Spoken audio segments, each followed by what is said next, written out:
as you already know, Brexit did not happen immediately after the Brexit referendum in 2016. There were exhausting negotiations between the UK and the EU, first about the exit of the UK, and then about the future relationship between the EU and the UK. And after the official Brexit on January 31st in 2020, where the UK officially left the EU and with it the Parliament, there was a transitional period until December 31st in 2020 to implement the new relationship. And indeed, I mentioned it a lot of times, there are some longer transitional periods for some areas, but this was the main one. And people are talking a lot about the level of preparation for Brexit on different sides, or the lack of. So in a few of my videos, as you know, I will give you an overview about the extent of preparations by different countries involved, and of course the UK and the EU. The UK video is online already. And today I will tell you about the preparations in Portugal. Before the end of the transition period on December 31st in 2020, Portugal made several preparations in response to Brexit.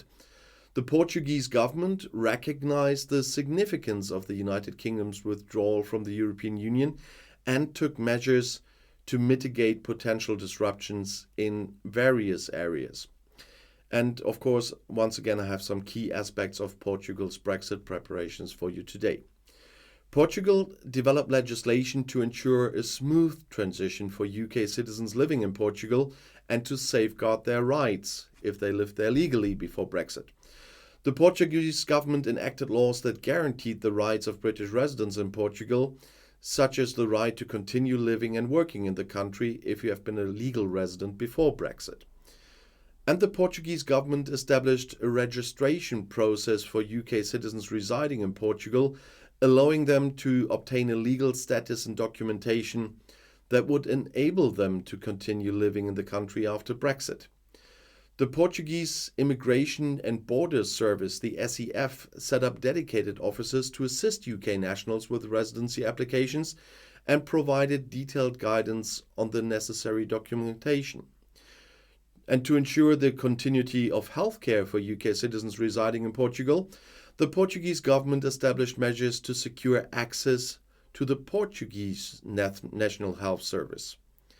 And agreements were made to ensure that existing reciprocal healthcare arrangements between the UK and Portugal continued after Brexit. And Portugal prepared for changes in trade relations with the UK by implementing contingency plans to minimize disruptions.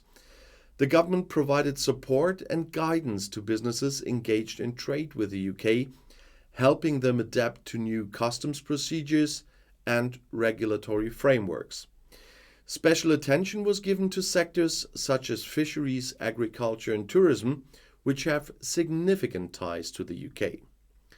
And Portuguese authorities coordinated with their UK counterparts to ensure the continuity of transportation services between the two countries.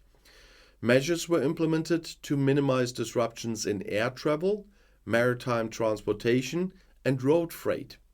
And customs and border control procedures were adjusted to accommodate the new relationship with the UK. Given the importance of the UK as a source of tourism for Portugal, efforts were made to mitigate any negative impacts on the travel industry.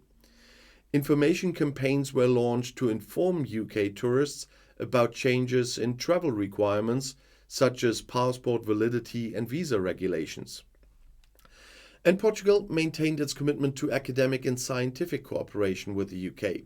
Measures were taken here to safeguard existing partnerships and existing collaborations in the field of education and research, ensuring the continuation of programs such as student exchanges and also joint research initiatives.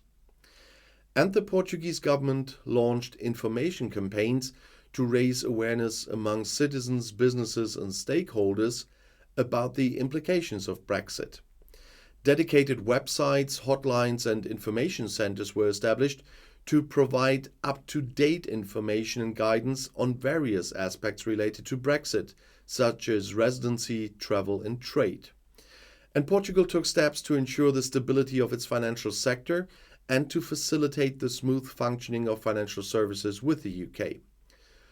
And the Portuguese government worked closely with regulatory bodies to establish contingency plans and maintain a secure environment for financial transactions.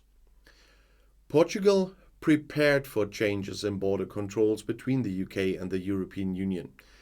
New customs procedures and regulations were implemented to manage the flow of goods and people at ports and airports.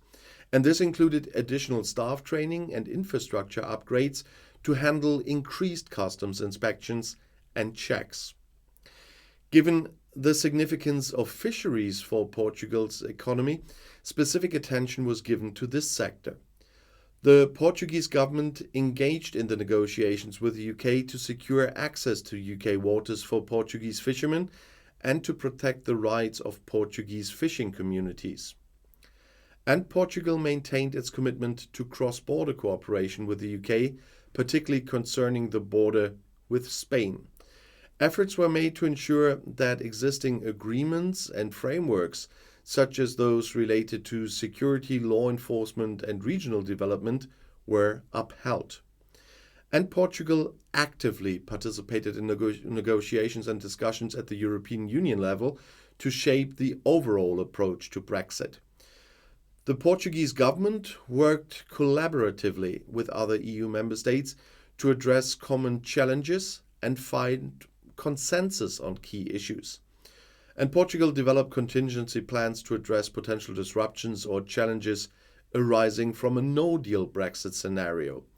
These plans included measures to mitigate the impact on specific sectors, protect vulnerable groups, and ensure the overall resilience of the Portuguese economy.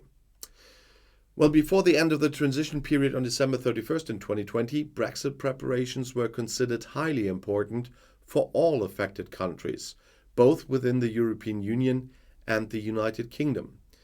The transition period, as I said, began after the UK officially left on January 31st, 2020, and it allowed time for both parties to negotiate their future relationship and make necessary arrangements. And some did necessary preparations to a higher extent, and some just didn't. But that's one of the reasons I'm making those videos for you. And if you want to know about other countries preparing or other topics, the next video is right here in the end screen. I'll see you there. I'll be back.